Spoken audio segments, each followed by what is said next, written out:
নিজের বাচ্চাদের নিরাপদে জন্ম দেওয়ার জন্য উড ডাক মা একটি গাছের ফাঁপা কাণ্ডের ভেতরে বাসা তৈরি করেছিল। সেখানে সে ৮টি অমূল্য ডিম পাড়ে। প্রায় ৩০ দিনের দীর্ঘ অপেক্ষার পর ছোট ছোট হাঁসের ছানাগুলো অবশেষে ডিম ফুঁড়ে বেরিয়ে এলো। কিন্তু আসল কঠিন সময় তখনই শুরু হতে যাচ্ছিল। এই ছোট্ট ছানাগুলোর খুব দ্রুত খাবারের প্রয়োজন ছিল, কিন্তু তাদের মায়ের কাছে দুধ ছিল না। তাদের খাবার ছিল দূরের একটি পুকুরে। আর সবচেয়ে বড় সমস্যা হলো এই ছোট্ট বাচ্চাগুলো তখনও উড়তে জানত না। এর মানে ছিল একটাই, যদি বেঁচে থাকতে হয় তাহলে তাদের ১০ মিটার উঁচু গাছ থেকে নিচে লাফ দিতে হবে। ছোট হাঁসের ছানাদের জন্য মায়ের পিছু নেওয়া জন্মগত স্বভাব। মা যদি কোনো বিপজ্জনক জায়গায়ও লাফ দেয়, তবুও তারা বিন্দু মাত্র না ভেবে তার পিছনে চলে যায়। এখন তাদের মা নিচে দাঁড়িয়ে অপেক্ষা করছিল। ভয় যতই লাগুক না কেন, তাদের লাফ দিতেই হবে। যারা কখনো ছোট হাঁসের ছানা হাতে নিয়েছেন তারা জানেন তাদের শরীর কতটা নরম আর নমনীয় হয়। এই কারণেই এত উঁচু থেকে পড়লেও তারা সাধারণত গুরুতর আঘাত পায় না। তাদের নরম শরীর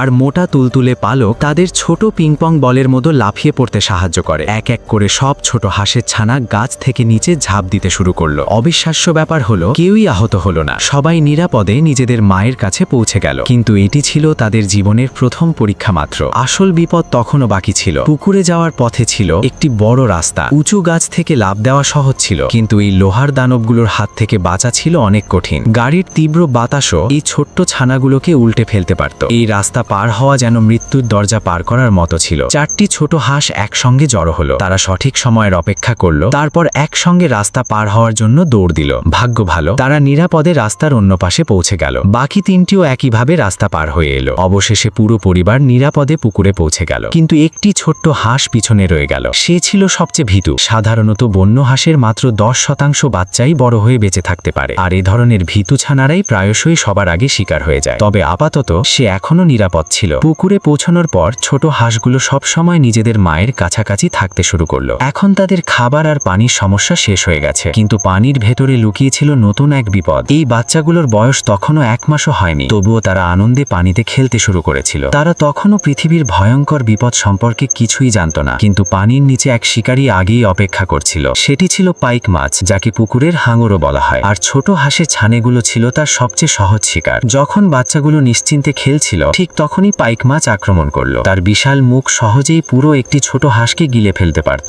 ভয়ে আতঙ্কিত ছানাগুলো চারদিকে ছুটতে লাগলো। আর তখনই তারা বুঝতে পারলো মায়ের কাছেই সবচেয়ে বেশি নিরাপত্তা। সময় ধীরে ধীরে কেটে গেল। এখন ছোট হাঁসগুলো বড় হয়ে উঠেছে। ৩ মাস বয়সে তারা উড়তে শেখা শুরু করলো, কারণ খুব শিগগিরই তাদের দীর্ঘ এক যাত্রায় বের হতে হবে। আশেপাশের অন্য পাখিরা ইতোমধ্যেই দক্ষিণের দিকে উড়ে গেছে। এবার তাদের পালা। শীত আসার আগেই আকাশে ডানা মেলে নতুন জীবনের পথে উড়ে যাওয়ার সময় এসে গেছে।